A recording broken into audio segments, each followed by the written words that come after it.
All right, we'll call the meeting to order. We stand for the invocation. Pledge, please. Linda, if you'd lead us, please.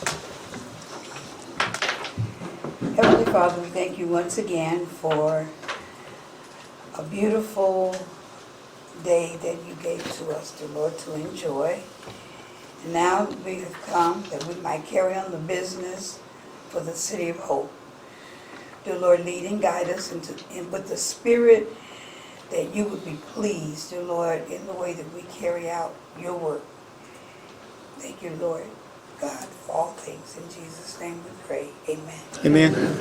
Join me in the pledge. I pledge allegiance to the flag of the United States of America and to the republic for which it stands, one nation, under God, indivisible, with liberty and justice for all. I'd like to keep Mark and Reggie. I think they're out. Reggie's in the hospital, so we keep them in our prayers. If the board would review the minutes.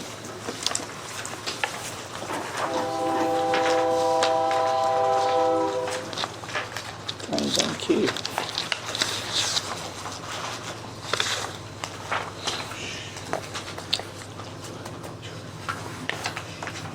No changes, what was sent out, move. Second. Motion second to approve. All those in favor? Say aye. Aye. Opposed? Okay, we'll move on to the item 5. Yes, we have staff and Southwest Arkansas Regional Medical Center with us tonight. A lot of them. Miss Jamie, the proud owner, and I know Jacob. We've been talking to Jacob, her CFO, and they're present tonight to make a request to the board and make a presentation. Good evening. So I think to start it off with, I stand before you today with 382 days behind our belt of operating Southwest Arkansas Regional Medical Center.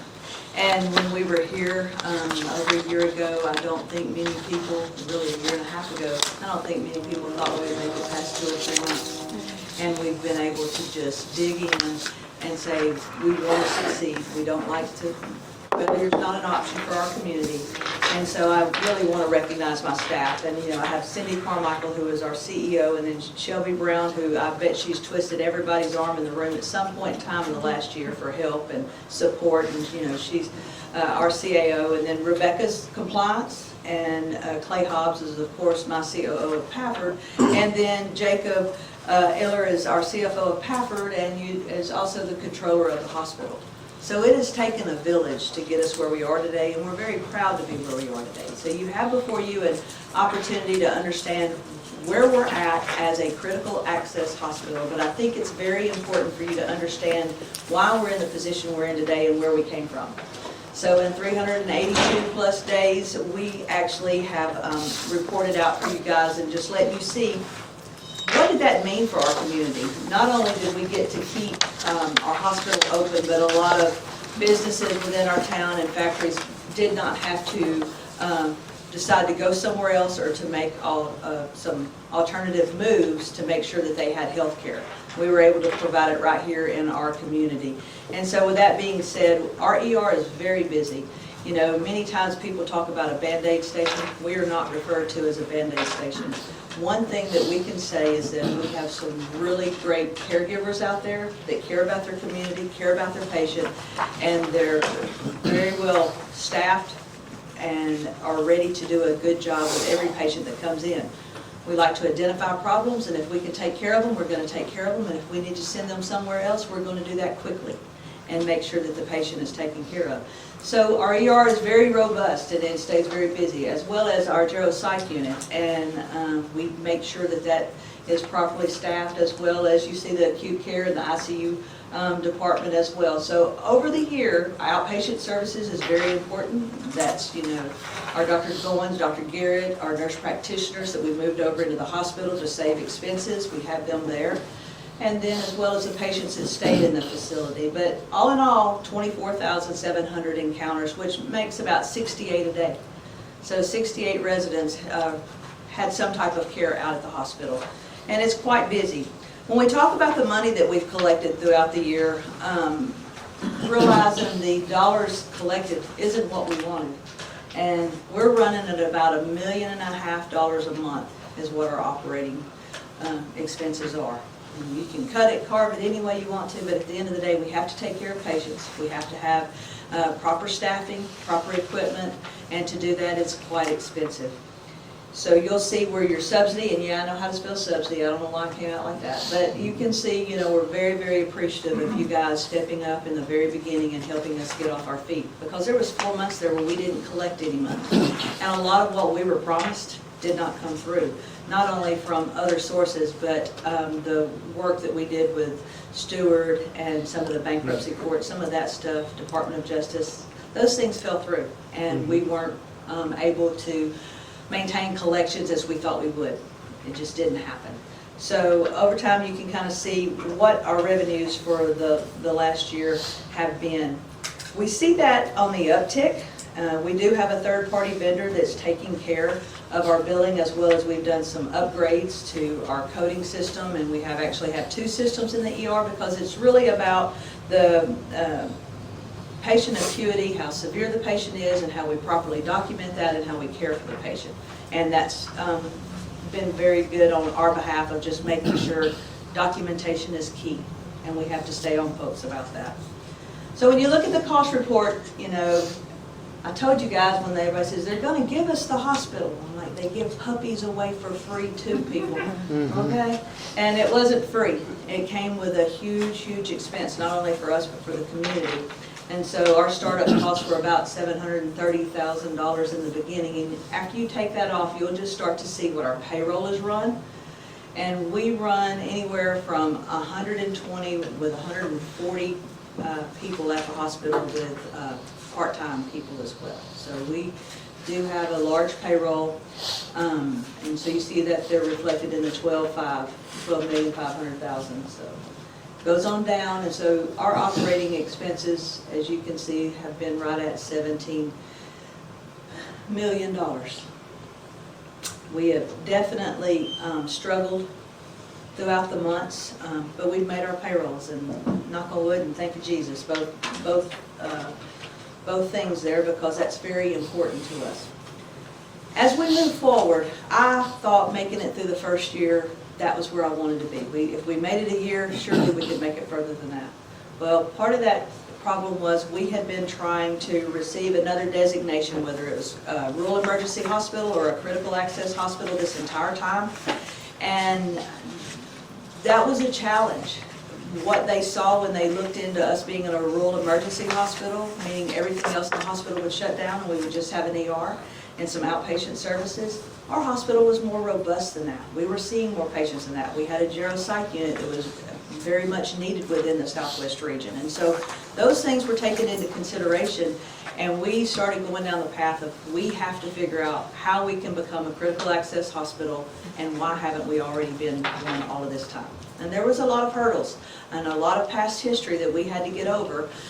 And we just rolled up our sleeves. We worked with the administration, we worked with the governor's office, we worked with the Department of Health. We educated everybody on critical access hospitals and why we thought we fit the ticket, and we did. But it took 3 times to get us actually approved, and that took quite a bit of time. So throughout the year we did that, and we are here today as certified as a critical access hospital. What that means is our reimbursement changes.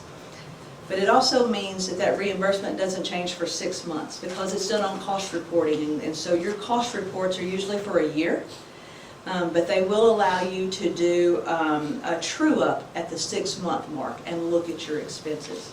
So critical access hospitals are paid 101% of your true costs for your Medicare patients. So you have a 1% profit margin in there, I guess you'd say. And so we really are very hopeful. If you look at Nashville, that's a hospital that's a critical access hospital that's thriving. It's a good facility. Crossley, there's several others that are around. I think is it DeQueen is one as well. And so we've got that designation. A lot of others around us are struggling right now, and we've partnered with some of those hospitals on different things. Magnolia and Camden, we visited with them, hearing about what their struggles are and how whether they're surviving or not, how they're handling each and every situation. So we're trying not to reinvent the wheel, and moving forward, we know this is what we have to deal with, and we need to make sure that we're still seeing patients, we're seeing the right kinds of patients, and we're still providing great care to be properly reimbursed down the road. So what has happened at this point in time is that it takes us another 6 months to get there. And to be really frank, Pafford itself has put about as much money as we possibly can put into the hospital, and we need help. I'm running about $500,000 short a month. And when we all started this discussion with EDC and others, we knew we needed about $7.5 million from the state to get to where we needed to be functional. Well, we're right at that number of what we've put in it. And knowing going forward, we have 6 hard months ahead of us, and at a loss of about $500,000 a month without major cuts that won't help on the back end. Me cutting today and not seeing patients doesn't make my number look good now. And one of the blessings that we have is we truly believe that we have the support of the community and in the care that we're providing patients. That is what's making a difference, because people come to the hospital. They come to get checked out. We have antivenom. We have what patients need, and we're seeing them. That means on the books, we are putting the numbers on the books and our accounts receivables to make sure they can be collected down the road. And so that's important. If we put out a scare that says, you know, and we talked to the governor's staff about this, you know, if we held up our hand and said, we're going to go broke in, 30 or 45 days, everybody would stop coming to the hospital and they would go somewhere else, and we would surely go broke at that point in time. So what we're coming to you and saying is that we have an established hospital. We've all invested in it, you included, and we want to see it succeed. And to do that, we have to have help over the next 6 months. We became critical access on August the 9th. So 6 months from that date, we could ask for a true-up, and that's our every intent to do that. But I have to make it to the August the 9th. I shared with JR that this is a 3 payroll month for us. Now, everybody else might like getting that 3rd check in the month, but when you have to pay that 3rd check in a month, it really, really hurts. And so we're collecting about, right under $1 million a month. And our expenses run right in the 1.4, 1.5 range. And what we're coming to you is asking not only you, but we'll continue to ask others, as we've been doing for the last year, for assistance. And that's what we're asking for you is, could you please step up and help us make those next 3 to 6 months viable for us to get to the true up to have a solid hospital. And I do want to tell you this because I've told others. If I thought we needed to pull the plug and say we're done, I'm a big enough girl to tell you we need to pull the plug and we're done and we don't need to waste any more money. But I do not feel that way. I feel like we have a hospital that our community needs. I feel like we have a staff that wants to take care of people, and I believe that we have the expertise in-house now that actually knows what we're doing with a true critical access hospital and what's the best way to set us up for success moving forward, and that is the total goal of what we have. So I don't feel like any request that I'm going to put before anybody would be a waste of funds, but yet an investment on many, many lives in our community. And then not only that, just the quality of life that we're able to provide people while they visit here in Hope. So I took everything away from Jacob because I told him, he's a finance guy, and if you want to know more about the numbers, he can step up here and say that. But that's just a quick overview. I know you'll have a huge list of items for consideration tonight, and I appreciate you putting us at the top. But we want to be, and I think this is very important to add, that is a community hospital. Ben and I have started the paperwork to make sure that we are a not-for-profit facility, and I have 8 pages of things to do. But that is being done, and that is meant to be the community's hospital. We have been here for 26 years now, and I've been through a lot of people. A lot of other providers out there, and I've watched them dry us up and leave us hanging on the vine wondering what's going to happen with that facility. And that's not what we have here today. It really is in your hands, and we are controlling who's out there and what's going on. I took 1,600 patients to the hospital by ambulance this year. If I didn't have that hospital to stop at with those 1,600 patients, I would be taking an ambulance out of this community, going somewhere else, and having 2 and 3 hour delays on the ambulance getting back in the community, and then we'd have an ambulance problem. Not just a hospital problem, but then we'd have an ambulance service problem. So I don't, I'm not good at asking for things, and I don't like having to ask for help. And so I'm very humbled and holding my hat and hand in front of you today, asking for you to seriously consider how the city can help us continue on with Southwest Arkansas Regional Medical Center, who will be a nonprofit at the end of the day. And we hope to see it continue to be a critical access facility that everybody can be proud of. Great, great. Comments from the board? Or any questions for the staff, the other staff? Well, I mean, I guess, where I'm at is where we go in 6 months. I mean, once we get the CAH, I mean, do you see it just breaking even with the number of patients that we've seen over the first year? I mean, are you needing to increase that number to make it work? We don't advertise a lot, in case you haven't noticed, because honestly, if I can't collect properly for the patient, I'm just seeing the patient for free, almost. So our plan is to be very robust about the demographics and the patients that we want to come to the facility.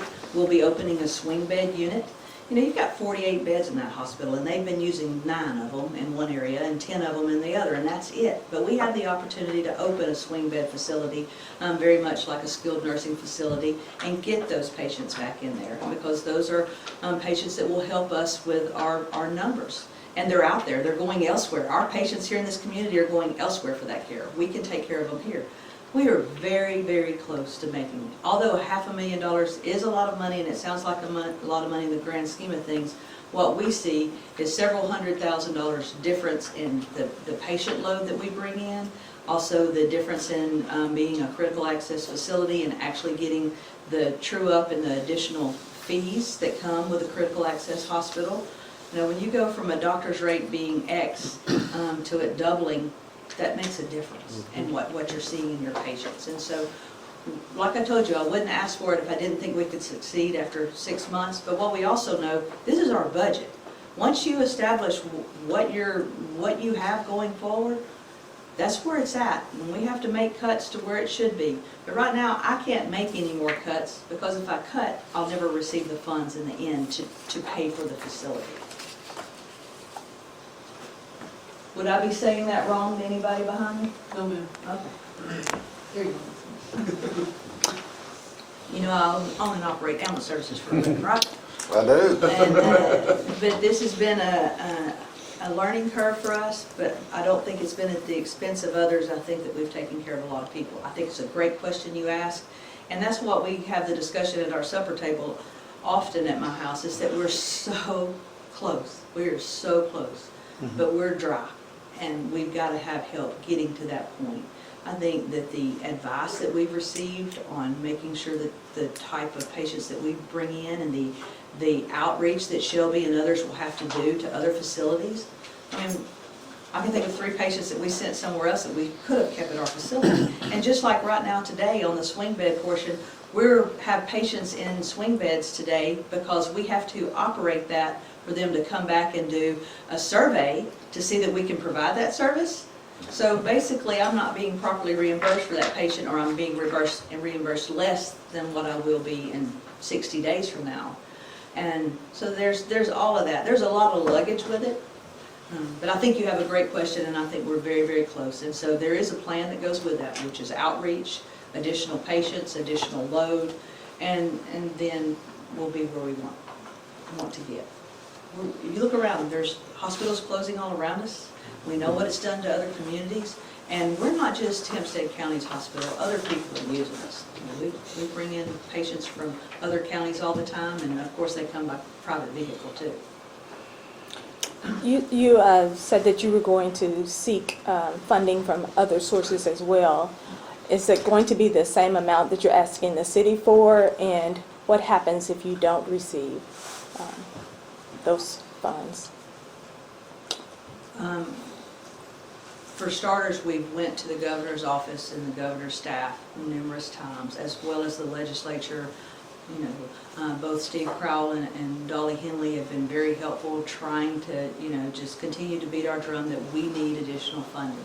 We feel like we're very close. I know there was a group that went from EDC and the city and county last week to the governor's office to make the same plea, that we need $3 million to make it through the next 6 months. One of the things that her staff has expressed is that we have a plan and we're doing the right things to succeed. And so nobody wants to throw good money at a bad plan. And so that's been the positive of it. But how they fit us in to their envelope is very interesting, just because we've never received very little COVID money here at our hospital because of the Wadley Stewart situation. They did something different. And so we feel like that there is an opportunity that we're not asking for something that we're not due. It just wasn't asked for at the right time. And so we continue to seek them. I think we have to look at other opportunities that are out there as far as other corporations that could possibly help out. And we have to turn that into have a foundation as well. There are several hospitals that have foundations. That's just how they operate. I mean, it's just a constant hustle to make sure that you have those funds. It's not going to be, oh, well, money's coming in, bills are paid, we're doing. We're going to have to always hustle to make sure that that hospital is making it.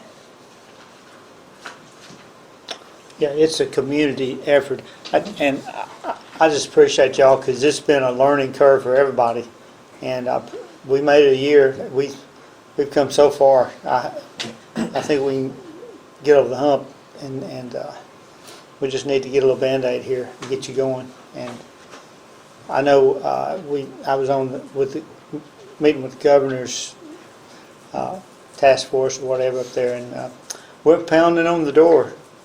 We just have to keep pounding as far as getting it from the state. But yeah, it's hospital is so important to the community. I mean, it's just like we just going to have to. Well, personally, we're going to have to get together and get behind it and get this thing taken care of the best we can. There's smarter people in the room than me, and I know that if we all put our heads together, that we can figure out something and make it sustainable for a long period of time. When you say COVID money,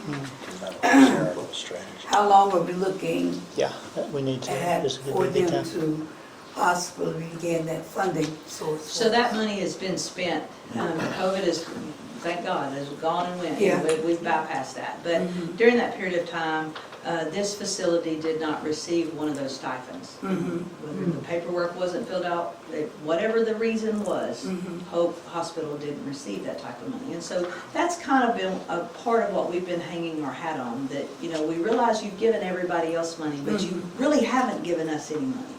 And that's pretty much what we've been saying for the last year, is you haven't given us any money, and we've been on our own 2 feet this whole time, and we're asking for help to make sure that we're not on our knees. And so I want to just check, would you say anything different? I know, Anna, that you've been in almost all those meetings with the governor's staff. And Yeah, I think that's accurate. And there was a window of time that the legislators opened that money up. And I think that's the biggest key and challenge that we have with that funding, is that they are battling with how do we reopen this pot of money when the organization that previously operated the hospital did not take advantage of them during that time. And it appeared to be fair. Does that make sense, what I'm saying? Yeah. Because that window has closed for Understand. those funds. And So- we're trying to advocate for a way to find a way to get those funds available to us. call it And if whatever you not want to those call funds, it. Yeah, call it whatever you want to call it. Just call it something and send it to us. I don't care Yeah. what you call it. Name it. So the contact people who's working on that committee, maybe you could sort of invest in personal folk that we may know to help you, Yes, ma'am. because we know there's a way. Yes, ma'am. They've refunded money since COVID. So we just have to make sure that we're covering all the bases and we know what to I do. appreciate it. Jamie, how long will the non-profit portion that you're working on, how long will that take as far as? I don't know the true timetable, and Jacob, if you have some help here, that'd be great, but I know that it's extensive. I know they don't like you going from a for-profit, which that's a joke, to a nonprofit, and that's probably the biggest struggle. I do know that we had to hire a different law firm to actually make that happen, somebody that actually specialized in us turning it into a nonprofit. And then just the steps to going through it. I mean, Ben and I have made it very clear to our law firm that this is exactly what we want, and this is what we have to do to get there. And so as far as, I know that in itself, it takes a long time to get approved, but from our standpoint, Jacob, do you have anything to add? As far as the timeframe? So the IRS is basically the holdup on that. They're the ones that said you can go nonprofit fairly quickly, but you don't get that designation until the IRS gives it back to you. And that's what takes so long to do. And 6 to 8 months is what I've heard after you go. But, I mean, if you fight it and you continue to do the thing that you're supposed to do, then it might accelerate it. But again, it's not in our hands after we do that. But I think, we have enough of a congressional delegation, once it gets there and gets in the right place, that we can make phone calls and say, we really need this to be looked at because we're trying our best to get funding, and this will help us in that endeavor. So, But with the advantage of that, donations could be going to the hospital, be a tax write-off Yes, sir. for individuals or corporations or Yes, sir. whatever, so, which is a good thing. May I ask a question? Yes, sir. Is there a specific dollar amount that you're requesting from the city, or is that contingent upon receiving the funds elsewhere? so we discussed that we need $3 million to make it the next 6 months. And how we come about that, that's what we've all tried to put on our thinking caps together to figure out how we get there. If the state comes in with something, praise the Lord, that frees us up. And that's why we're all doing our best to hustle those funds to get them here in our city and county. So I think currently we're month to month. We know it's a 3 payroll month. We know we're going to be, $500,000 short this month. We're going to continue to push on our collections every month. And really what's happening is we're paying payrolls, but we're not able to pay a lot of bills. And it's, rob Peter to pay Paul to make sure that we keep people as happy as we can, and vendors still shipping supplies and stuff. So that's the challenge.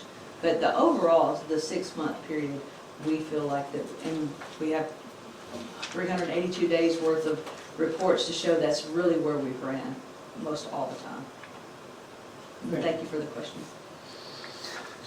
I'd just like to share with the board and people present that, we've had a little group talking about, worst case scenario, what if we can't get money from the state? What if we can't have this? Is there a way for us to make this work? And we believe we have a strategy that could make it work. For example, they're running about $500,000 behind a month. We think an immediate surge of $500,000 could help them get through the month. We're talking with another agency now that next month maybe could supply that other $500,000 the next month. I think the third agency we're talking with, I think they're saying they don't have the money. But what we all brainstormed about, the mayor was there, Dennis was on our committee, and just talking about ideas, that we think we could then borrow $2 million over 5 years. That's the maximum we can borrow without going through a bond. We can make a short-term loan for 5 years.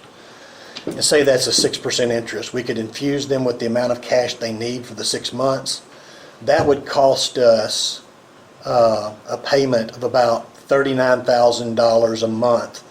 If we could get the three entities to help pay for that, it would cost each of us about $13,000 a month, or $156,000 a year.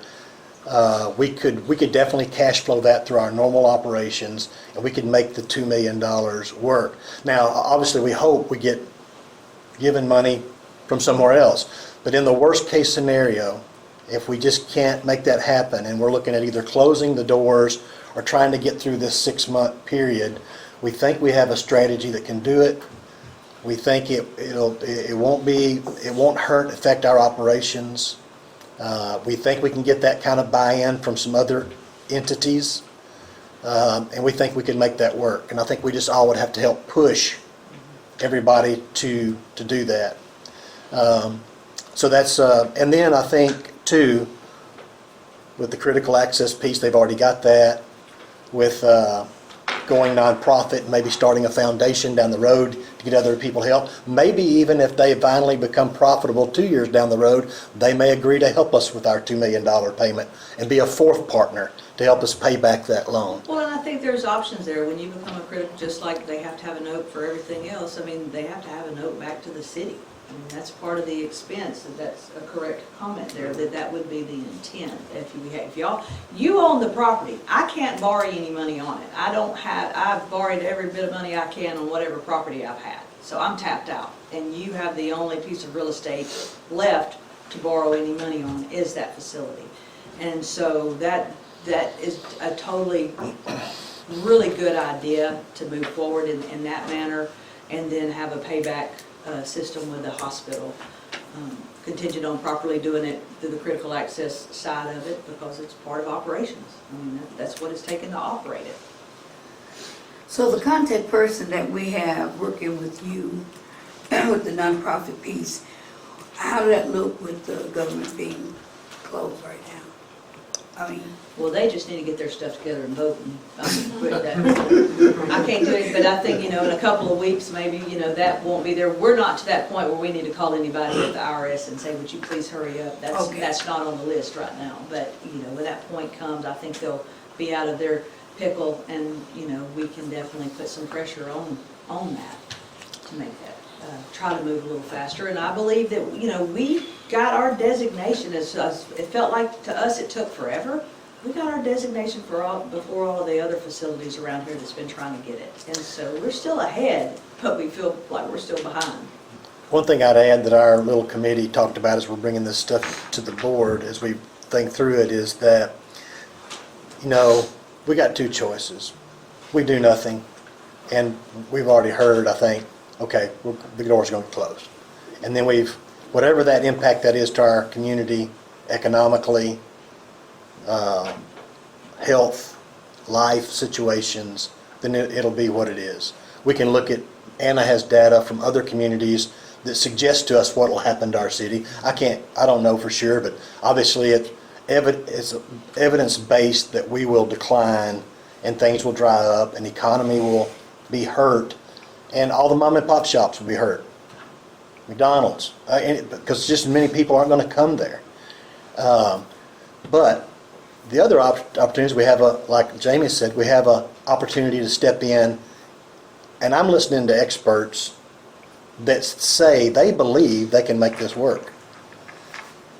And I think the only option we really have is to give it our best try, because if we don't do it, our community is going to, the evidence suggests our community is going to suffer in a difficult way. I'd much rather go to the voters and say, if they get mad at us for, hey, you spent $1 million and you lost it all, I'd much rather take that hit than you didn't spend the $1 million and look what we could have done, what you could have prevented in the future, 5 years down the road, 10 years down the road.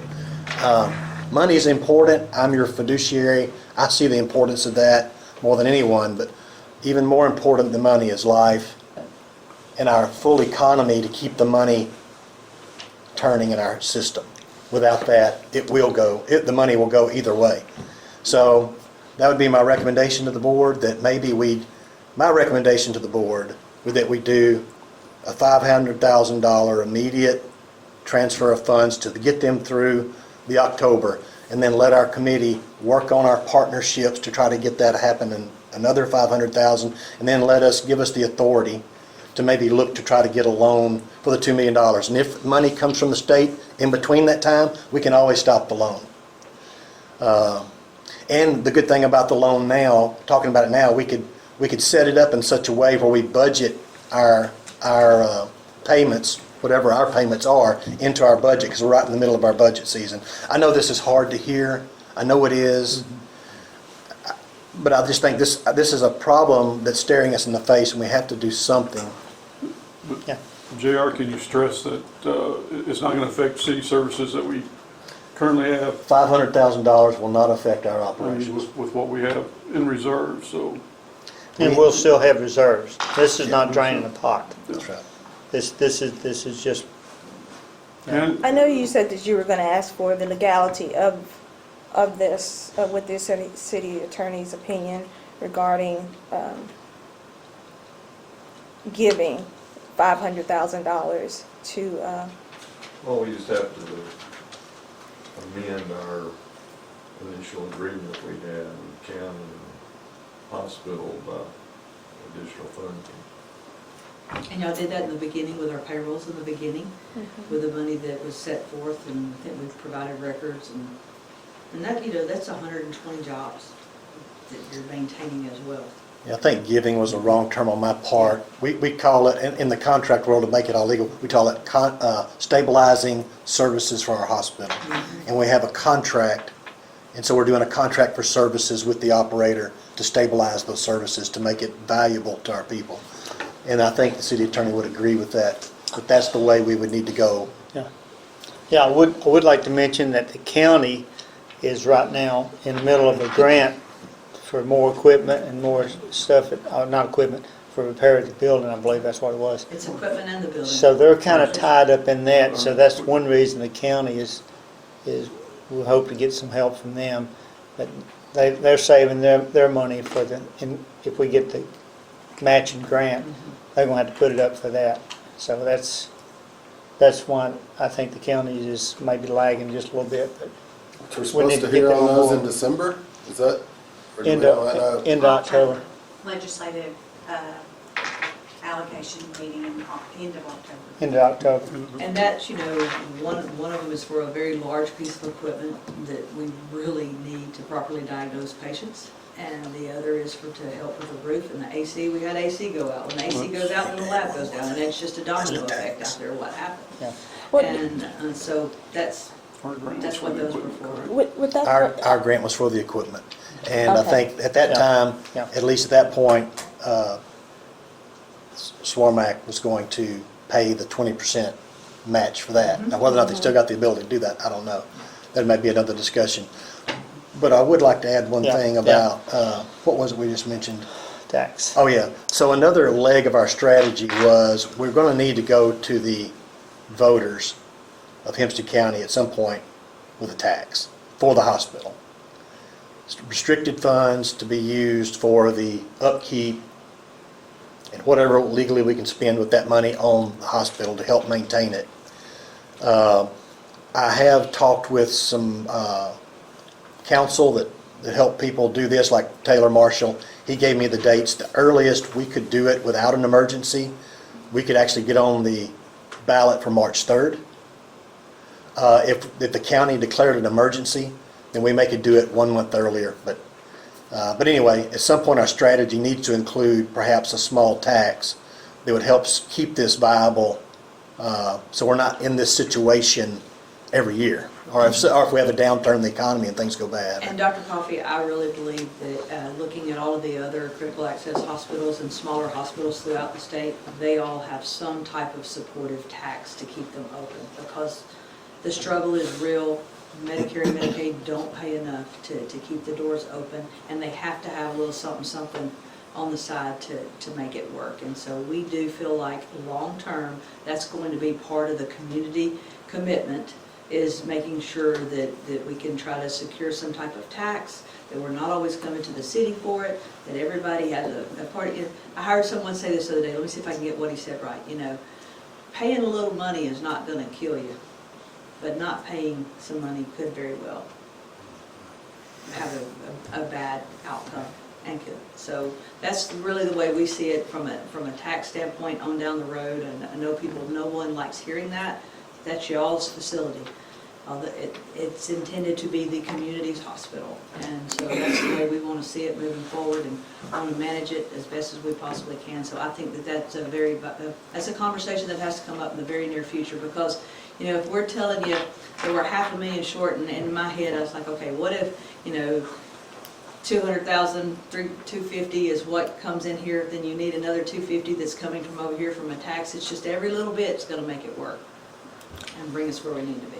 With those other cities that have the tax to support the hospital, are those critical care hospitals not for profit? Probably, I don't know that answer straight out. The couple that I know of, Batesville, I know they're a not-for-profit, and then which one? Baptist. Howard County would be the same way. Baptist. So we know that that's a huge move that we have to make, especially for just some other grants that we would like to try to go and to secure for the communities. We want that designation. You know, I just want to again state, they inherited a mess. I mean, it was a mess out there. And they've turned that thing around to where I have citizens talk to me about how great of care they have out there. And I have, all the time, they say, man, we went out there and they took care of me. Or they sent me on to where I need to go. And it's just a great for the community to have that. I just can't even think about not having it. I hope we can just figure out a way. I know the committee we met yesterday, I mean, there's not a good answer, there's just an answer. So we got to figure out how to make it work. And Ms. Talley, we are knocking on doors, we're asking different people, how can you help us? What do we need to do to get you to help us? You know, what do you have to offer? Where can we sign up at? And so we continue to rattle those door handles to try to find those additional funds to make it work. And we know that that won't stop. I think it was interesting, I think Shelby told me that the committee came around and they were impressed that we had a plan, because a lot of these hospitals, they just kind of holding on, hoping something will happen. But we definitely have a plan. So I'll give you a funny, and I'll leave you. When they came around to do their survey, it so happened that my uncle had a bad fall and he was in the hospital out there.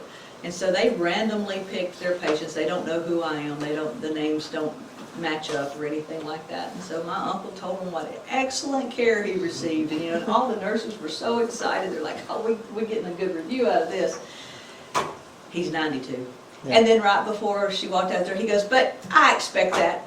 My niece owns the place. Blew it out of the water. Yeah, blew it out of the water. But he could not brag on the staff enough, and that, Shelby and Cindy and team really have taken care of a lot of patients. I appreciate you saying that. And the most important thing that I need everyone else to hear in the community tonight is we are open for business. You need to come see us. You need to get your PCP out there and allow us to take care of you, because that's how we're going to succeed in the long run.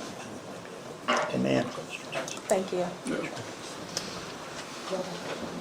If we had 4 or 5 more citizens like you guys, we'd be rolling. I guarantee you. I appreciate everything y'all do. Any other citizens want to come in? Any citizens want to comment? Anybody that's been through this before?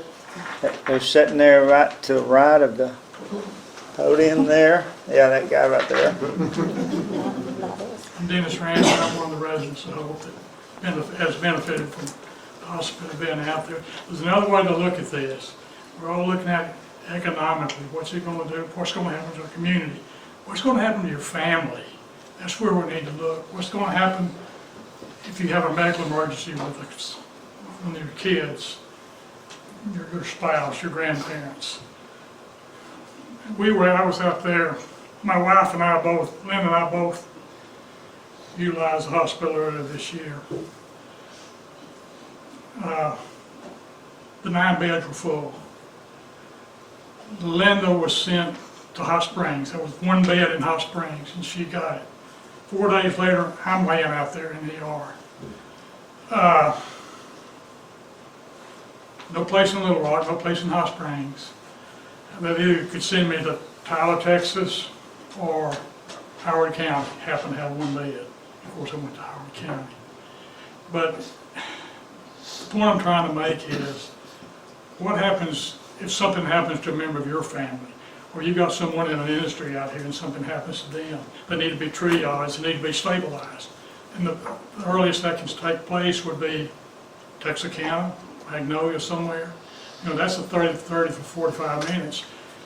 And any of us been in those ERs over there know a lot of times you go over there and you sit in the ER for 8, 9, 10 hours before you're even triaged. Mm-hmm. But economically, yeah, the community, you can look and see what's happened to other communities around that have lost their hospitals. We don't want to be one of those communities. But still, it's time to be a little bit selfish. what are you gonna do for my families? Where my family's gonna go if they need medical services quickly? And I expand on what somebody said a while ago, the care that Lynn and I got out there was excellent. Yeah, you're always gonna hear, well, you can always get medical care somewhere. My brother lives in Texarkana. He said, oh, I can get better care in Dallas or Yeah, one up, Shreveport. one up, yeah. But it's that, what you need at that moment in time. And if those lights are dark out there, that's gone. You know, first of all, Pafford would need probably double their ambulances that they have in Hope because of ambulances being in transit. And just because they take some of them, a lot of times they have to stay there with the patient, if I'm correct, until they can leave, until the patient has been admitted or whatever they are. So, is our community worth it? Are our families worth it? I don't think there's any question about it. And appreciate what Pafford has done in the years that they've been here. I went, as was alluded to a while ago, I went through the thing, I don't know how many years it was, man, 12 or 13, but it's nothing to like what they've had to put up with Stewart. Ours, we call it cheats on steroids. Yeah. But thank you for your time. Thank you, Janice. I just want to add, even though to me it's still economically, because you look at having a hospital, the two things that were most important whenever I got on this board, everybody said you take care of your city services, but the two things outside of city services is going to be your schools and your hospital. Those are the two most important things to your community in order to keep and be viable. So, no, I have no doubt about that. And let me add also, I was fortunate enough to have businesses in other communities as well. And like I said, even DeQueen, when they were having problems with their hospital, I had a business in that community, and the struggles that community had and the scare that community had before they were able to pass the tax for the new hospital. It's scary. I've seen it down in Spring, Louisiana as well, as far as them losing their hospital.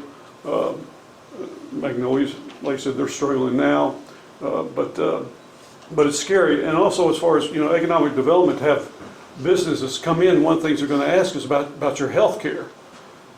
And you say you don't have a hospital, economically, we're going to lose out on those industries that are coming in, that are looking at us. And like I said, it's been a little slow go, been the bridesmaid, but there is going to come a time where we're going to be center stage on that, and we need to have that hospital ready and available then and there. So, like I said, that's just my 2 cents on it. But I guess with that, I'll make a motion that we do an addendum to the stabilization agreement for $500,000. Thank you, Steve. Second. Got a second? All right, I like it. All those in favor say aye.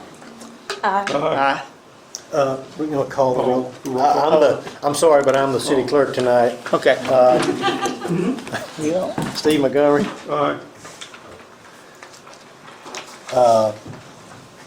Linda Clark, Aye. and Trevor Coffey, and Miss Tiffany Talley, Aye. and Mayor Steele. Aye. We're so, thank you, the whole bunch of you. I know every day is a new day, and you got us. So might not have anybody else, but you got us. So, And maybe just to let y'all know, I think Randy will work on, is it okay if I speak? I think he's going to work on just a brief one-page addendum that we can all agree on and sign on. And as soon as that gets signed, the board's giving me the authority through this motion to write you a check for that amount. And we'll keep working on the strategy with economic development and with the county and with any other partners we can find to try to make this keep going down the road. Is that okay? Yeah. All right. All right. And with my I vote, I also want to say, you're going to have to expand your base. There's some people out there that maybe you haven't touched yet that can help you sell and get what you need. But you have to expand your base. I'll come talk to you. taking all the volunteers you can get. Thank you. You could make one comment. How long would this comment be? Sure. Okay. I wanted to comment, in addition to what Steve Montgomery said, you know, he mentioned we're the bridesmaid, and that, in the grand scheme of things, sometimes that's true when we talk about new industries, but the most important pulse Yes. of existing industry Yes. is capital reinvestment and expansion within our community. That's right. And we haven't been the bridesmaid on that in the past 2 years. And that is where we continue to see our community economic growth in those $13.1 million expansions at New Millennium and Tyson having growth unannounced. There's a lot, Ameritise having growth. There's a lot of capital reinvestment, $178 million since 2022. And so that is the part that I think we talk about drying up, is that long-term reinvestment. Yeah.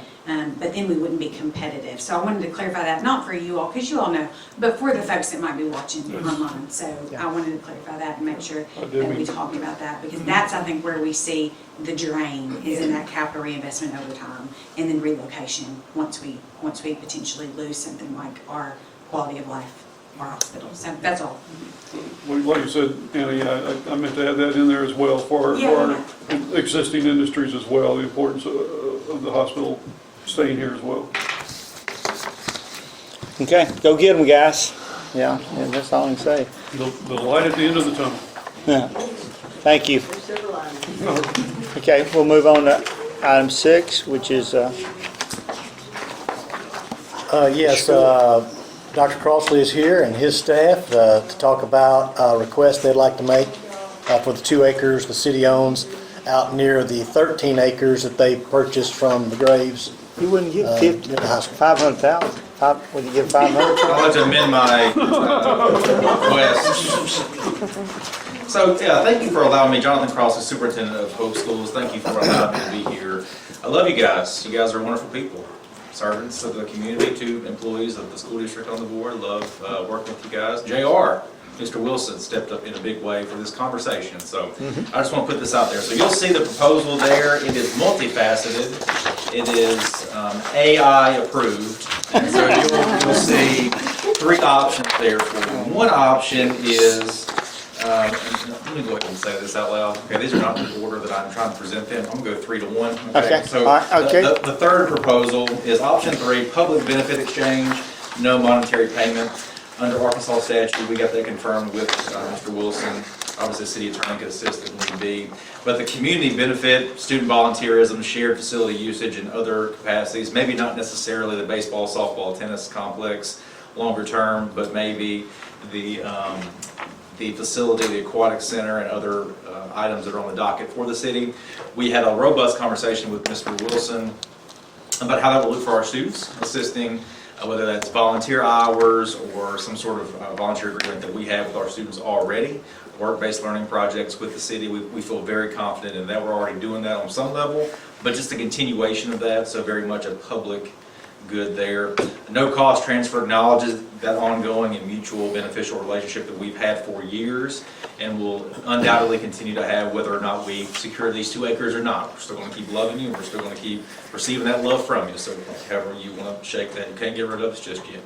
And so that public good without a financial transaction. That's option 1 in my book. If I'm presenting, which I am, that's option 1. Option 2 is just the timber value payment. So we have approximately $16,000 of gross value that will be harvested on that 13, but then it will be 15 acres if you agree, which is about $16,000. And we got that quoted from the previous vendor who was talking about doing that. Feel good about that 16,000 number, which would be a good rate, but you would have to harvest that timber. It provides a financial value to the city while allowing us to invest cash resources directly into the development of the athletic complex. And then option 1 is more of a monetary plus the additional conversation about how we would continue our partnership. We're proposing as the last option in my book, but still an option on the list, $10,000 to the City of Hope for the 2-acre parcel, while also continuing the student volunteerism projects, shared facility usage as we discussed in option 3. and those work-based learning programs right there. And they're getting a lot of recognition. I don't know if you saw recently, the Texas County Gazette and the Democrat Gazette are running stories on our Bobcat Works and our Wolf program, the students working in the community. And we're looking to expand those out as well. So I come before you humbly with this request. We have purchased the 13 acres. That was a larger conversation that we had with a lot of people, planning and zoning, you guys, and it was wonderful. The Strong Addition residents, and just obviously really enjoyed our time talking to them and getting their feedback, and even extended out some of our beautification of the fencing around Strong Addition, our portion of the Strong Addition. So we want to very much stay a valuable member of the community. We are asking for that today. A good vote. Questions, comments, Well, public this, chastisement, I'll take any of it. this is a question for our city manager. What is the value of that property? Well, y'all actually purchased the 13 acres. What was that, 80? The actual amount, that's quick math. Yeah, when we, So, Not your 13 acres, our 2 acres. Well, but I'll use that as the comp. I'll use that as a comp. Okay. right, so if, for what we purchased the 13 for, it's about 9,200 per acre. That's what it breaks down to. So the 10,000 would be under that fair market value amount, just based on the simple math. So 18,400 may be the value. The actual Yeah, value, actual value. correct. And I think what they're proposing is they'd like to get a break, but they're going to be doing things for our city and community and our kids. We feel like that is also consideration. And I think even the courts have said that as far as cities, consideration doesn't have to be cash. It can be the public good. So I definitely don't see a legal problem with it. Do you? So it's really what the board wants to do, though, in terms of the board hashing this out with the Do you have any public. demo crews? We've got a bunch of homes that we're looking to remove here in town. no, we got a shopping center to work on too. Well, we're still waiting on information for That's that. true, that's true. We don't want to put them on them all in put them on the chain gang. asbestos before they run out there. Yeah. We've done some work in that space with our properties that we currently own. Don, you had mentioned that you had someone that might be interested in harvesting the timber that was on the site for the recreation center. True. So if that was paired with something like this, I I mean, think, is that a possibility. possibility? JR met with them about, on Spring Hill and 16th Street, and they're still getting back on that, if there's enough to, but that might work. Well, I was Put gonna it- say that put it would offer together. them up more timber Yeah. to Yeah, put them together, hopefully sweeten that deal. yeah. Because currently, all they're doing, they're clearing for free just for the timbers, but that's what they're doing, Well, correct? I haven't heard anything. So it's- He just said somebody was interested in doing it, Yeah, but they were getting back to JR if it was feasible. Yeah, for the park part, I met with the person that Mayor asked me to meet with. We went down there and looked at the trees. He definitely said, maybe, he didn't know if there was enough for them to really fool with that particular little piece.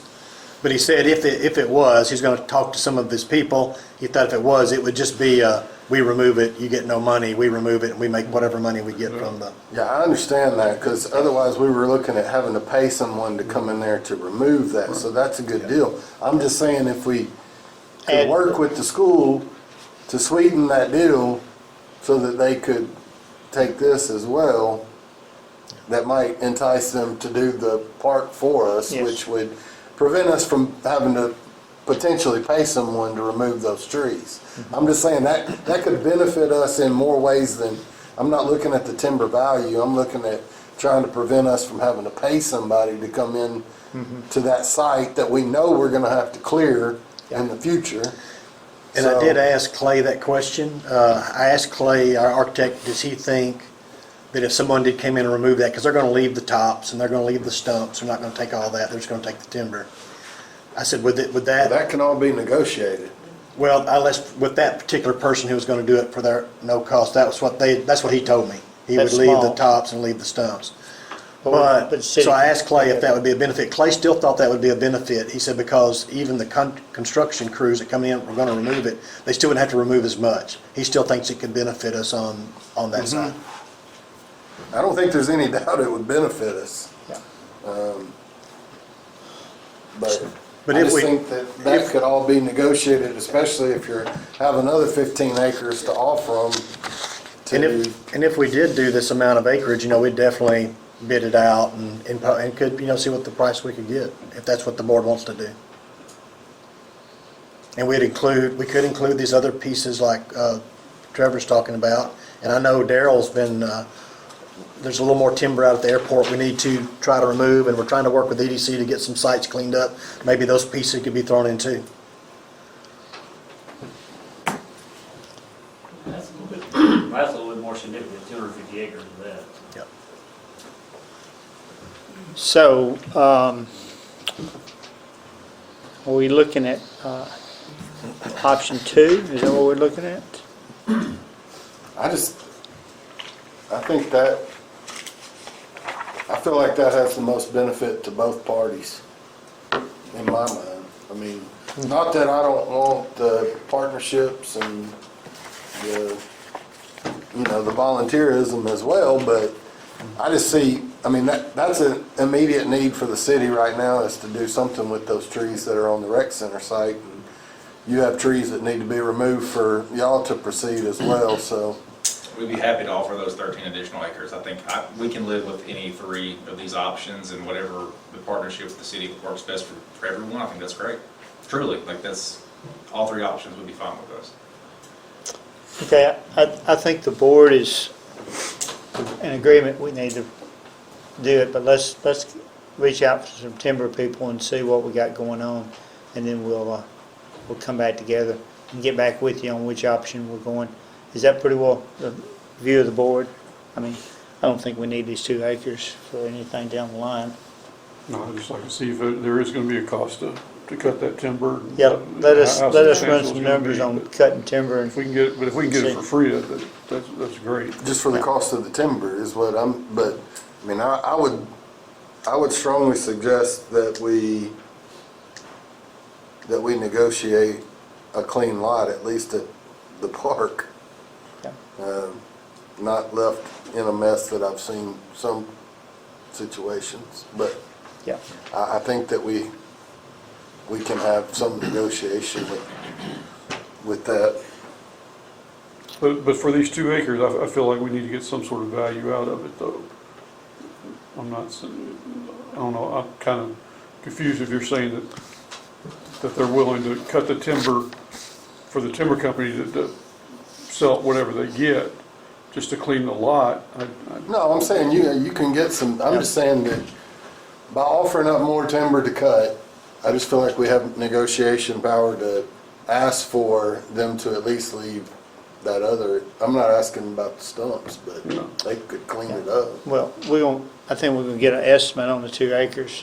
What is it, 16? 16 acres. 16. 15 total, 15. correct. So 13 that we currently own and the 2 that the city owns. Will this property have to be rezoned or special use? We've already went through We've the got- process. Let's do it again. It was part of that or not. a very engaged process. It was Let's do great. it, let's do it again. Yeah, we can. No, No, It was so much fun. Let's do it again. I want to make sure. but without planning and zoning.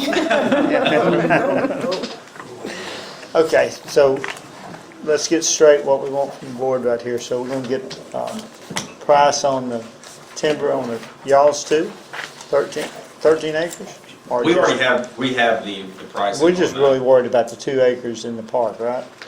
Is that what we're getting? No, I will do the whole 15 acres in the park. Okay, 15 acres okay, in the park. and I just wanna make sure everybody knows what Well, we want. you already know that the value of the timber on the 15 acres and the 2 acres. What Dr. Crossley's told you. I mean, they had an estimate done. So is that the option you want? The 16,000. Well, but what we don't have in that number is what it's gonna cost to remove that timber. And I have no That's- idea what. Well, we're just worried about removing. They could very well say that it's gonna cost them that full amount to remove the timber from that site. That's why we've gotta get something in writing from someone to know what we have. I just, my thought is that's the easiest way to benefit both parties and to get them their lot. You're gonna clean it anyway. I mean, the trees are coming down either way it goes. No, not all the trees are coming down, Dr. Coffey. Not all the trees are coming down. There'll be a tree line on the backside there of each addition. A hardy tree line, a hardy tree line, hardy tree line. You want to repeat that, so make A sure. hardy tree line will be there. Yeah. So, but the total cleaning of the lot I'll be one 20 years ago when I got. is gonna be the deal at the park, right? Yes, Yes. including Now, that. we're not completely cleaning up the, No, we're just trying to get the trees off of it, yeah. I'll clean it up. except the ones that Maurice wants to keep. He don't want to get in this game. We've been talking about this for a year. He don't want to get in this game. Okay. It's a very lengthy process. Okay, you understand what you're doing, JR? Yes, sir, I understand JR's got the work to do. Well, where's Daniel? He's in Yellowstone. He's in Yellowstone. Daniel, we'll get it Daniel might keep Be on on his desk driving. in the morning. We'll get it Where does done. that, Yeah. where does that leave us? What do you need from us right now? I don't have any idea. Okay. I just, Whatever you need, we'll provide. We just- if you'll give us You're gonna get permission to go on your property, and I'll get some people to come look at it. We're gonna make sure that you get your 2 acres. Okay. Do you need anything from us on the pricing? We don't Like know in yet. paper, we have a piece of paper No, we just, in my inbox. we need somebody to tell us what they'll get it done for. Okay. Who did you use to cruise the timber? Good we, The previous owner did. I got that company. Oh, okay. Okay. Let's get a third party involved. You might want to get the survey on, you know what you're looking And the other thing I would say to the board, you know, if we use somebody that's really gonna be able to pay us more than maybe a small company, you know, the length of time to get it done is really gonna be under, you know, I don't know what the length of time it'll take them to get it done, so it may not get it done as quickly as you think, because you have to, I know when I cut timber, it took me a year to get them to come in there and cut it.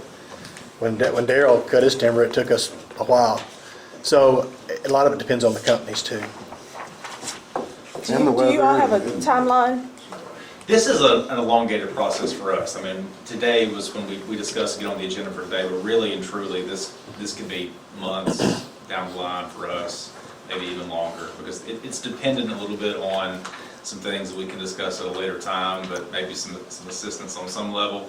And if no assistance is provided, then it'll be a longer term project. But we talked about this last year, just the timeline on that. It could be as quick as 18 months, it could be as long as 7 years. Yeah. But it just depends. Do you have all your trees that you plan to save marked properly? Not at this time, but if the board would love to come help us, we'll be available next Tuesday. But if you told us You do the that footage, you wanna be off that line, Exactly. we could mark a line, and say, hey, don't cut past this point. That's exactly right. We have the footage marked on That's the all. plans. Yeah, gotcha. Okay, we'll table this, and JR's got work to do, and y'all get together, and Well, I'd be Appreciate you remiss if I coming didn't tonight, have, Mike. I got board members here, and I got plant manager here. Does anybody want to say something on behalf of the district, or tell me to sit down? You did an excellent job. Thank Yeah. Thank you. Thank you, board. Appreciate you yeah, guys. Thank yeah, you. thank you for coming up. Okay. Item 7, bathrooms. I'm sorry, I went too far. We tabled this a couple of meetings ago. And y'all asked me to get, a question came up that we wanted one additional stall toilet in the women's bathroom. So there'd actually be 2 toilets with 2 stalls in the women's bathroom, 1 toilet in the men's bathroom with a urinal. So we asked that question. What would it take for us to add that? Matt got back, he said he estimated around $4,200 Now, to, I'm a little confused, going back to the last conversation that we had, it was gonna be 2 exterior doors that would lock from the outside. That was the whole argument, or that was the whole conversation that some people didn't agree with, is that we were gonna have doors that lock from the outside. So are we talking about putting 2 2 stalls in the women's and it still locks for one? Well, I didn't look into the lock situation. I didn't recall that. I looked at. Well, that's the way that it was drawn up in the bid plan that we had originally seen. I mean, we'll put the lock on there that y'all want us to put on there. I don't No, think what that I'm matters. saying is my understanding when it was discussed there is there would be 3 doors to the outside. It would be 3 3 doors? separate bathrooms. Oh, no, No. I didn't understand that way. I'm sorry, but y'all want me to Well, I have. mean, I'm just trying to figure it out myself, because, So we typically do everywhere in the parks, we have a men's and a women's. right, that's And- what we had in. And initially, to begin with. this was considered a co-ed, you could go in either one. Yeah, But that's what it then, was. but then somebody said, hey, they didn't feel comfortable that way, and they'd rather see an extra stall in the women's bathroom, and so I thought that was my understanding, that's what I got the price on. But if y'all want me to get the price on something different, just. Okay, but what, Go back to the okay, so drawing did you board. get rid of the doors on the outside? It's just gonna walk in free like at Fair Park? No, there's There's 2 doors. You're gonna lock a door, one person goes in, locks the door, and you got 2 bathrooms in there. Well, I don't know. That's the yeah. part that's I'm not Yeah. getting. Well, but if y'all tell us don't put locks on the bathroom door, then we won't. Or Or if you want to take the doors off, we can do that Or too. just put key locks on the outside, that way if they need to be closed, I mean, if the parks department thinks they need to be closed overnight or something like that, they could Lock come in them and down. lock them from the Summer. outside, I guess. Summer's not here, but I all of don't, I our, don't want them locked from the inside either.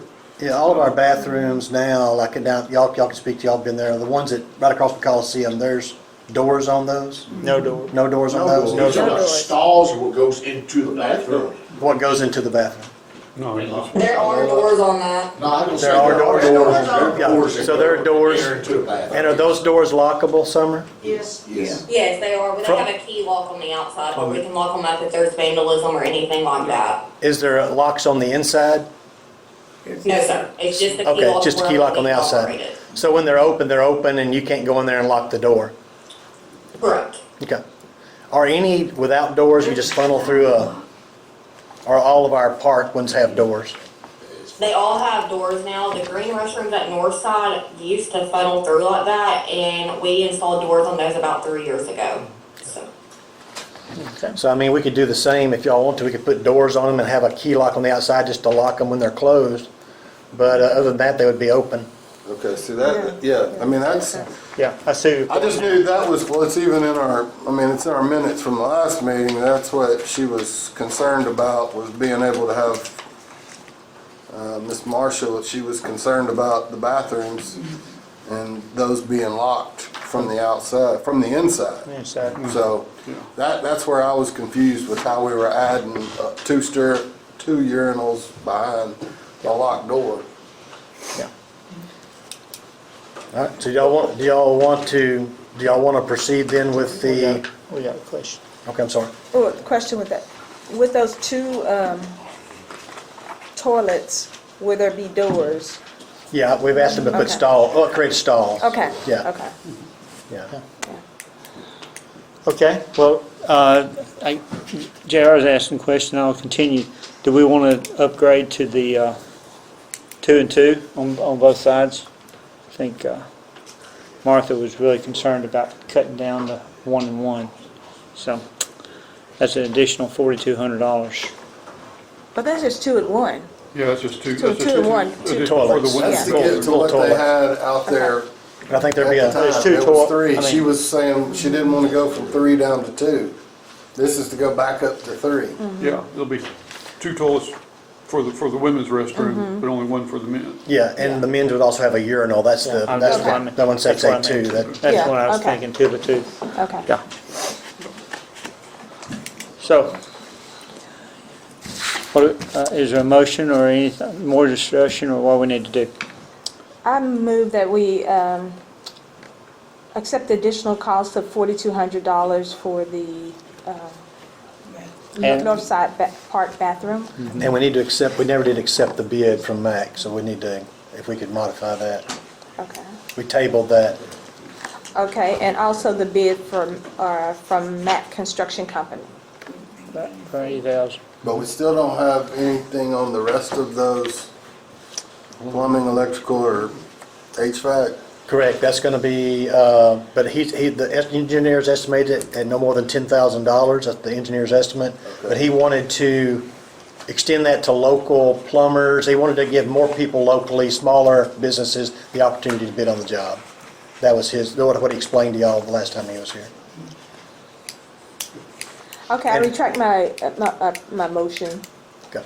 Okay, now I move that we accept MAP Construction bid of $84,200.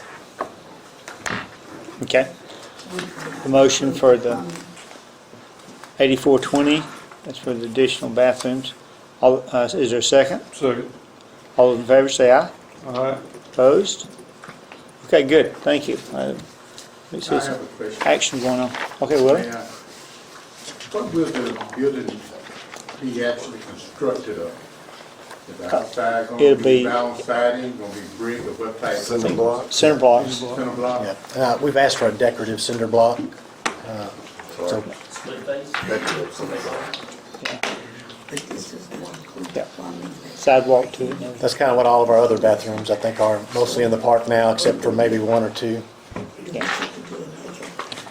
As long as we're in the park, They're saying. That's right. on the, when you first drive in, it's an eyesore. All you see is dilapidated playground equipment. Okay, And it's been that way for years. okay, I tell you I'm what, not out of line. Where are you talking about? The north I'll side move park. that to comments at the end. The entrance gate, when you first go in, it's an eyesore. All you have is dilapidated playground equipment. Yeah. And with renovating the park, well, Splash Park, seems to me that we should try to get the kids all in one area. Yeah, they need to be all in the new playground over there and by the splash pad. Yeah, I agree. Yeah, so we got a new playground, we did this a few years ago, and now we're doing the splash pad and the bathrooms. And, I do agree with and that. we have left some of the old equipment, because I think some are in them, some are still online. I think they felt like it's still usable. We could remove it, but I think it's still usable. We have some of that old equipment in other parks too, in some places.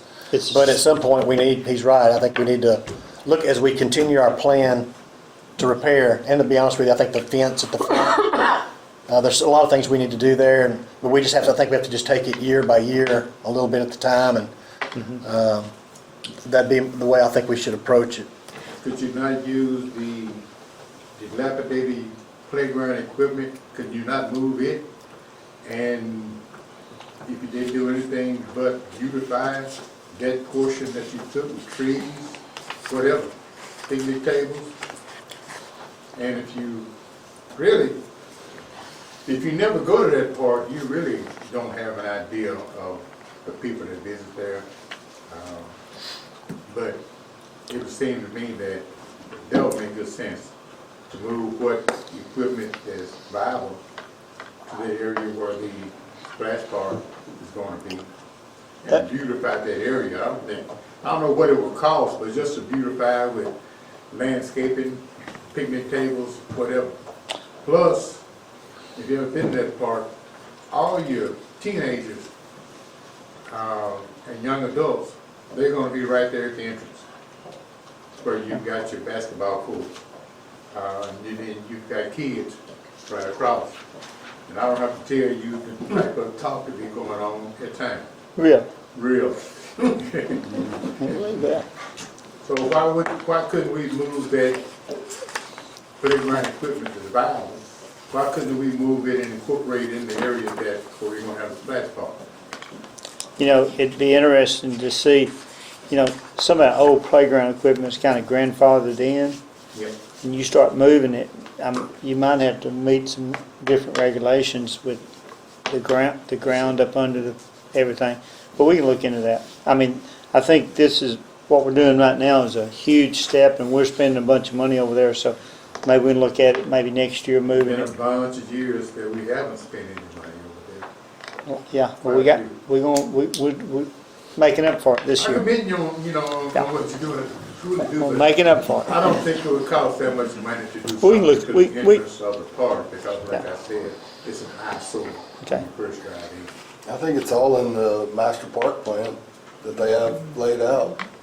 Yeah. And rehabbing the basketball courts, fixing all that. I think it's all listed in Like I there. say, that's gonna be years down the road.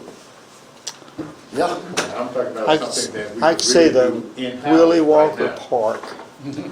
Yeah, yeah, yeah, it's just, it's all the money, so we'd spend a little bit of time. I'll reiterate that. Yeah. That's something up front that we could do in-house. Yeah, but we can look into it, sure will. I know that the homes that were behind the park, I know some of those residents in the past used those swing sets and things, so. Just right there. I think, yeah, so that's a concern for me as well, moving it further away and them having to navigate that landscape to get there to I don't think it. it takes much navigation once you're inside the park. Yeah. That's irrelevant to me. We may disagree on My that, opinion. but yes, okay. I tell you what, let's move on and we'll all take a look at that when we get down to it. Let's move on to item 8. Yes, last spring, y'all are aware that we had flooding in our dry well where our motors were in the west plant. We either had a seal leakage or a backflow preventer not work. It ended up flooding our dry well, and it got into our electric motors, and it damaged all the motors. Scott Ross, our superintendent, and Donnie Maurer, his second, told me this has happened in the past, and they've always suggested that we move these pumps above ground to keep this from happening, because it's quite the expense when it does occur. So we've been working with the engineer. This is not something we can just do out of hand. It requires engineering, it requires ADQ approval, it requires all these things.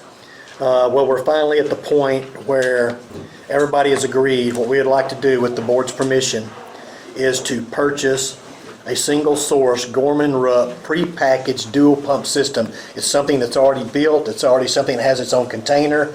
You open up the sides. It's tall enough for a man to get inside and work on the pumps and the motors. It is an above ground system. Glenn has assured us, working with the pump people, that these pumps will be able to pull that water up as high as it needs to be pulled up and function for us. So we would like to purchase this on a waive bid ordinance. This is a little bit of emergency. We've been operating now with one rented pump. We're supposed to have 3 pumps. And most of the time, we max out at 2.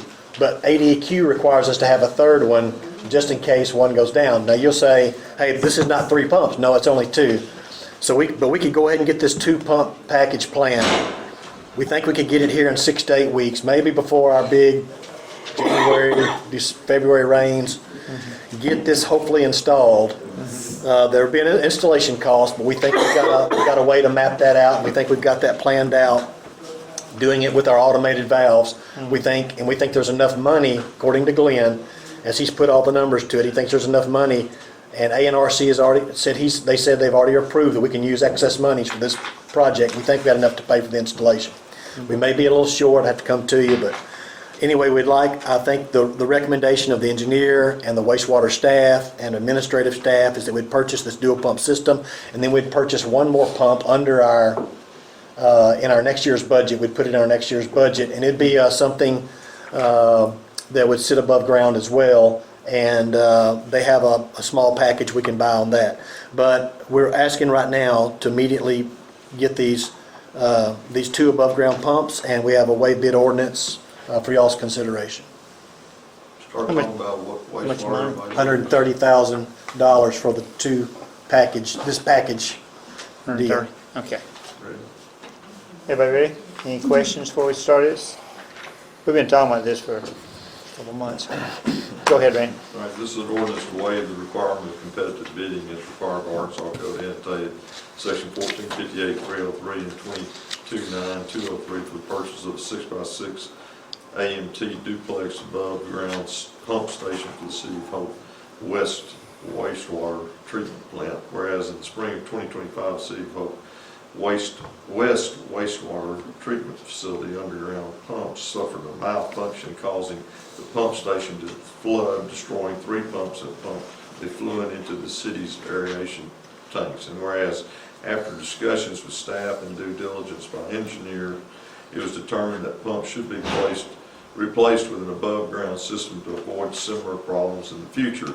And whereas the City of Hope Board of Directors desires to purchase a 6x6 above-ground Gorman Rupp factory-built fiberglass reinforced polyester above-ground dual pump station to be installed at the West Wastewater Treatment Plant, and whereas per ACA 1447-138, Board of Directors has determined that an exceptional situation exists for the purchase of said property and that sealed bids are neither feasible nor practicable given the needs of the system. Now therefore be it ordained by the Board of Directors of the City of Hope, Arkansas, Section 1, Board of Directors of the City of Hope, Arkansas authorizes the city manager to purchase the above described equipment at an estimated price of $130,000 to install said equipment at the West Wastewater Treatment Plant as soon as practical, and determines that the requirements for competitive bidding for the purchase of said equipment is neither feasible nor practical, and is thereby waived as authorized by ACA 1447-138.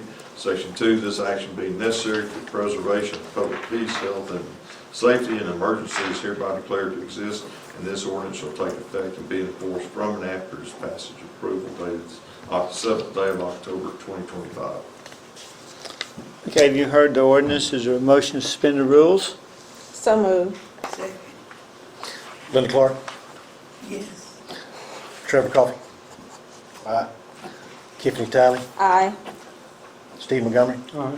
and Don Steele. Aye. Motion to adopt the ordinance? So moved. Second.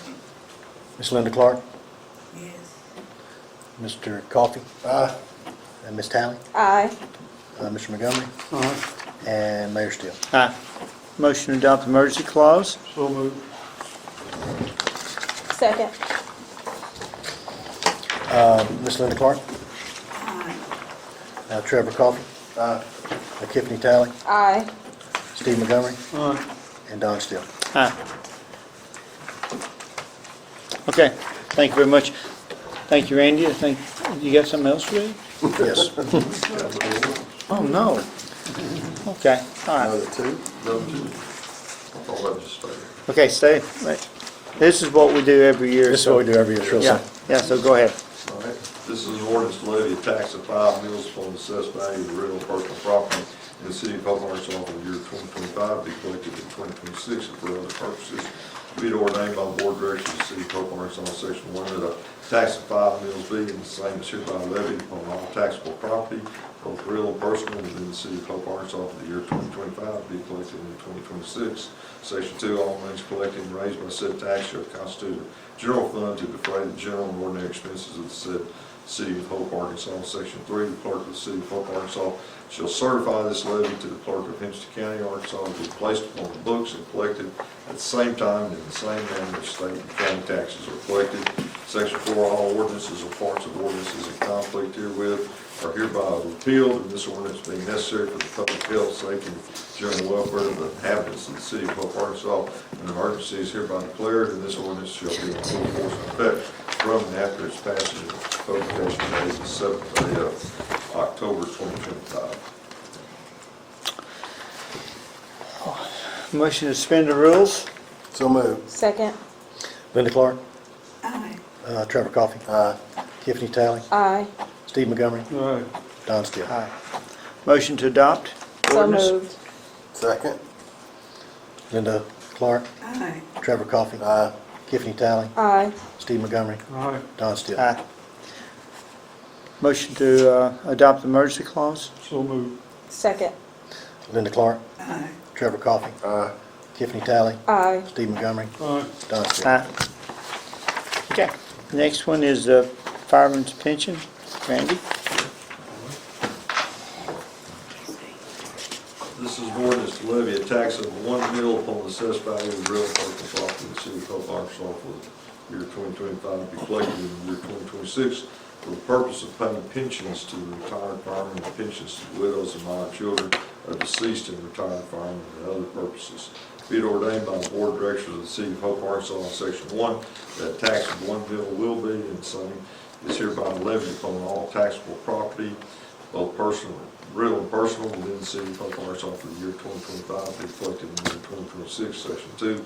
All monies collected and raised by said tax will be used only for the purpose of helping to pay pensions to retired firemen, to widows and minor children of deceased firemen, and to widows and minor children of deceased retired firemen as now provided by law. Section 3, the clerk of the city of Hope, Arkansas shall certify this levy to the clerk of Henderson County, Arkansas, to be placed upon the books and collected at the same time and in the same manner as state and county taxes are collected. Section 4, all ordinances or parts of ordinances in conflict herewith are hereby repealed, and this ordinance being necessary for the public health, safety, and general welfare of the inhabitants of the city of Hope, Arkansas. An emergency is hereby declared, and this ordinance shall be in full force and effect from and after its passage and publication dated the 7th day of October 2025. Motion to suspend the rules? So Second. Linda Clark, Aye. Trevor Coffey, Tiffany Talley, Aye. Steve Montgomery, Aye. Don Steele. Aye. Motion to adopt the ordinance? So moved. Second. Linda Clark, Aye. Trevor Coffey, Tiffany Talley, Aye. Steve Montgomery, Aye. Don Steele. Aye. Motion to adopt the emergency clause? Second. Linda Clark, Aye. Trevor Coffey, Tiffany Talley, Aye. Steve Montgomery, Aye. Don Steele. Aye. Step grant. Do this every year too. Correct. I move it. Oh, We hope to. The application has been awarded. We're just asking to accept the award. Oh, yeah. I move to accept. Motion, second. Second. All those in favor say aye. Aye. Opposed? Thank you. Stop grant. Do this every year. Yes, it's been awarded as well. We can talk about it, we can approve it. I move that we accept the stop grant award. Thank you. Second. Second. All those in favor say aye. Aye. Opposed? Thank you. You got us talking too, I tell you. Okay, then we're moving on to city manager's report. Yes, I'll do just what's essential. We had a request from New Millennium to extend the railroad that y'all granted an easement for earlier or last year by 80 feet. This came to me yesterday, as they feel like they need a little more room as they start bringing in these big rails to be able to have a little more room to negotiate that final end. There is a picture in your packet at the very end, I believe, that will show you the 80 feet. It looks like this. The picture looks like that. It looks like, And that's where it would go. And so we're asking the board to approve that additional 80 feet. We've already written up an easement. City attorney's reviewed it. He believes the easement's in keeping with what the original easement that y'all granted was. And we're good to go if y'all approve this. I like to see growth. Any questions? Motion to approve as presented. Second. All those in favor say aye. Aye. Opposed? Thank you. And the last thing I have for you is the UP Industrial Rail Track Agreement. And to operate on the rail, the city industrial rail is what we're talking about. When you build a new rail like New Millennium, they have to enter a track agreement with UP. They have an agreement, but the city also has to enter an agreement ever so often on its track. And they've upped our agreement now since we've had some reconditioning of the track. Randy and I have been in negotiations with them to try to add some language to it. Randy offered the language, they approved it. We struggled with, like we did over at the lease, where they wanted us to be liable for everything, and we keep telling them we got tort immunity.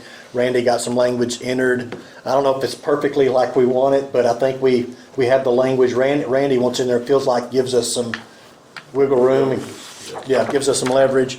But we're recommending that you would approve me to sign the track agreement, because before New Millennium can operate, we've got to have an agreement and they've got to have an agreement. And so this is coming up pretty soon. Question or motion? Is there a cost associated? No. I like that.